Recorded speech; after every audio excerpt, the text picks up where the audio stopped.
Corporación Inmanente. Presencia internacional en medios.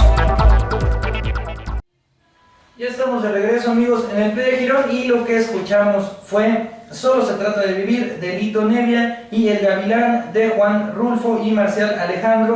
Estas canciones interpretadas por Rizzo y Abascal. Pues bueno, les voy a platicar acerca de Ignacio Manuel Altamirano, un escritor mexicano que, bueno, pocos como él han narrado también a México, han relatado también lo que pasaba en México en esos tiempos, casi como si fuera un cuadro nos hablaba de México. Pocos como él han sabido describir también, por ejemplo, a sus mujeres, a sus costumbres, los vestidos, los mitos y leyendas de ese México. Él era un hombre de ideas liberales. Recordemos que le tocó vivir durante la época del mandato de Santana, este tirano que vendió parte de México, más de la mitad de México. Recordemos que parte de lo que ahora es el sur de Estados Unidos, hace por ahí de 200 años pertenecía a México. La parte de Texas, ¿no? Por ejemplo, toda esa parte, California, perteneció durante mucho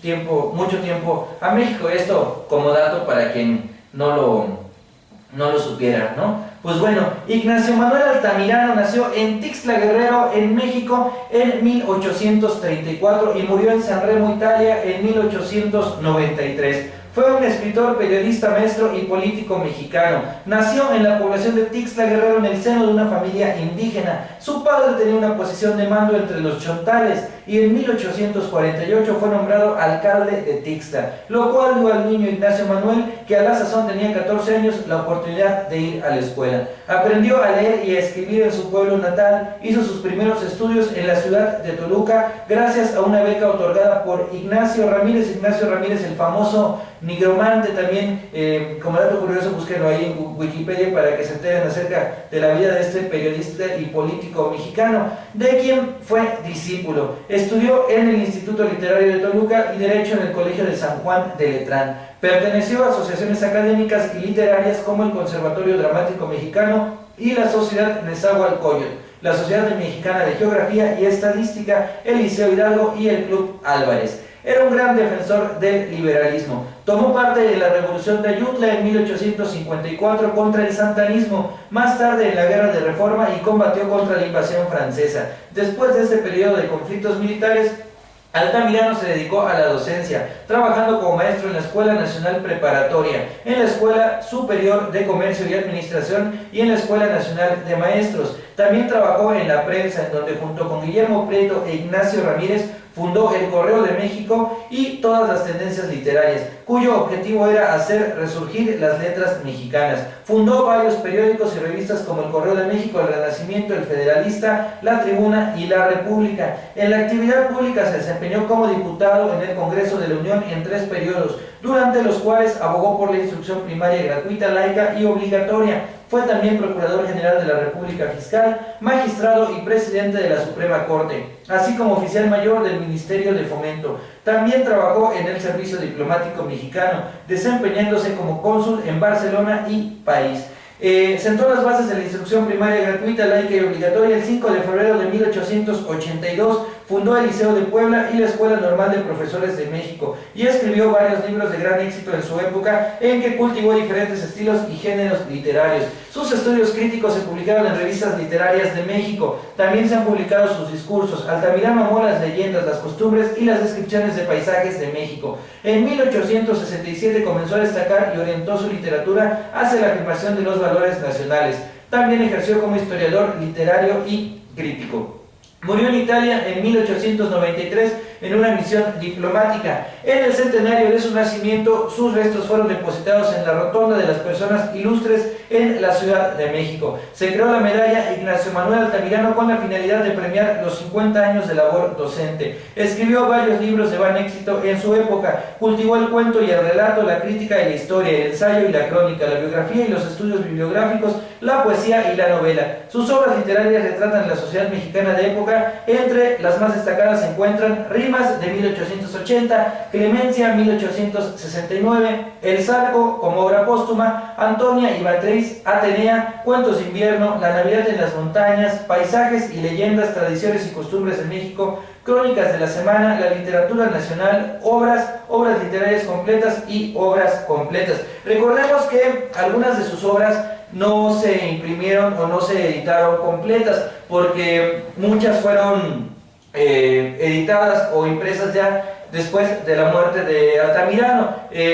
Las publicaban cuando llegaban a encontrarlas por ahí en su oficina, ¿no? En alguna gaveta, en el escritorio. Por ahí de repente dejaba estas novelas y alguien, alguno de sus amigos, se daba a la tarea de darlas a conocer. Es el caso, por ejemplo, de Antonia y Beatriz, estos dos cuentos que vienen en Cuentos de invierno. Antonia, que es la primera parte de su vida, cuenta a manera, digamos, autobiográfica, sin dar su nombre, sin decirlo, sino poniendo a un personaje que en este caso se llamaba Julián. Lo pone ahí en la novela como si fuera él y describiendo pues todos sus temores, ¿no? Lo que sentía en ese momento sobre el amor, sobre la pubertad. Y este personaje Julián pues se enamora de Antonia. Julián, que era un campesino, se enamora de Antonia, que era la hija de un hacendado, de un ranchero de ahí, de ese pueblo, y conoce a su madrina, y para encontrarse ellos dos, pues se veían en casa de la madrina, hasta que parte de este ejército que estaba, se supone, combatiendo, ¿no?, contra los americanos, llega a esconderse a esta población, y llega un coronel de 30 años que impacta a Antonia. Antonia se enamora de él, le rompe el corazón a Julián, y después el coronel pues se lleva a Antonia fuera de ese pueblo. Julián se queda ahí un tiempo hasta que su padre lo invita a que se vaya a estudiar a México, que es como empieza la segunda parte de esta novela, que lleva el nombre de Beatriz. Ya aquí Julián se encuentra en un colegio, se encuentra bajo el mando de un amigo de su papá que estaba ya viviendo en México, tenía una casa, y Julián lo iba a visitar todos los domingos. Después de esto, pues estudia mucho tiempo en esta escuela. Un día llega un niño nuevo, y el señor que era el encargado de Julián, le pide que se haga cargo de él, que pues no deje que los demás lo sobajen o que le peguen o que lo maltraten. Y llega la mamá también de este niño, y ahí es donde Julián pues, se encuentra con esta mujer de 40 años, guapísima, de dinero, ¿no? Y se enamora perdidamente de ella. En Antonia, Julián no pasó de besuquearse por ahí con Antonia.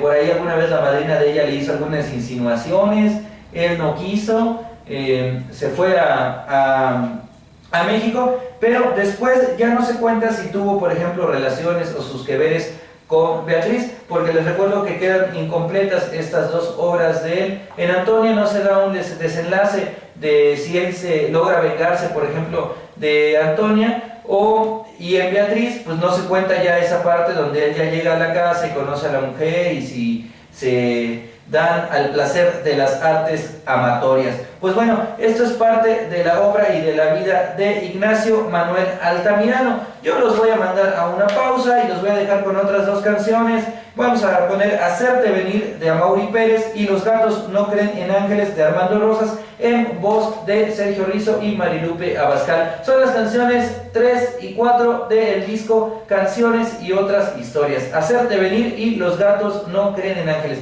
Y regresamos después de una pausa para platicar acerca de José Mujica. Ya estamos de regreso, amigos, en el Playa Girón, y lo que escuchamos fue Hacerte venir de Amaury Pérez y Los gatos no creen en ángeles de Armando Rosas, en voz de Sergio Rizzo y Marilupe Abascal, a quienes mando un fuertísimo abrazo. Pues bueno, vamos a hablar acerca de Jorge Alberto Mujica Cordano, que es el presidente de la República Oriental del Uruguay desde el 1 de marzo de 2010. Es el único presidente ateo de América Latina, el único presidente que ha dicho sí, no creo en Dios, creo más en la vida, creo más en la naturaleza que en Dios. Recordemos que alguna vez mandó una carta a Hugo Chávez, cuando Hugo Chávez estaba enfermo, antes de morir, en la que le decía algo así, ¿no? Como que iba a organizar una misa a favor de él, una misa para que la gente que quisiera ir y rezar por su salud pudiera hacerlo, aunque él no era creyente. También cuando este nuevo papa recibe el cargo, este papa argentino, pues ellos no fueron a la toma esta como de posesión, no toma de protesta cuando invisten al Papa, y mandaron a uno de sus secretarios porque él y su esposa pues son ateos. Él desciende de vascos, es un exguerrillero, pasó más de 15 años de su vida en prisión. Ahorita sabrán más acerca de este tema y también escucharemos este discurso. Vale la pena que no se despeguen de esta señal y que le presten oídos a este gran discurso, porque vamos a aprender muchas cosas juntos. Así como ustedes van a aprender, yo también voy a aprender muchas cosas el día de hoy. Lo que me gusta es que aprendamos juntos en este barco que es el Playa Girón. Y bueno, José Alberto Mujica Cordano nació en Montevideo, Uruguay, el 20 de mayo de 1935. Conocido popularmente como José Mujica o Pepe Mujica, es un político uruguayo. Es el presidente número 40 y actual mandatario de la República Oriental del Uruguay. Con un pasado guerrillero fue elegido diputado y senador para posteriormente ocupar el cargo de ministro de Ganadería, Agricultura y Pesca. Entre 2005 y 2008 fue el líder del Movimiento de Participación Popular, sector mayoritario del partido de izquierda Frente Amplio, hasta su renuncia el 24 de mayo de 2009. Desde 2005 está casado con la senadora y dirigente histórica del Movimiento de Participación Popular, Lucía Topolansky, tras una prolongada convivencia. Mujica es descendiente de vascos que llegaron a Uruguay hacia 1840, cuyo origen es la localidad vizcaína de Mujica. Nació el 20 de mayo de 1935 en el barrio Paso de la Arena, del departamento de Montevideo, hijo de Demetrio Mujica Terra y Lucy Cordano. En las tierras de su abuelo paterno se preparaban los soldados para resistir los levantamientos contra el caudillo Aparicio Saravia. Su abuelo materno también era seguidor del Partido Nacional, más específicamente del herrerismo. Pues bueno, vamos a escuchar un poquito acerca de este discurso. Vamos a escuchar este discurso presentado en la Organización de las Naciones Unidas en el 2003 en voz de Pepe Mujica. Vamos a escuchar unos minutos del discurso, regresaremos a platicar acerca de él, a leer acerca de él y después escucharemos más de este discurso. Regresamos después de una pausa en el Playa Girón. Corporación Inmanente. Presencia internacional en medios.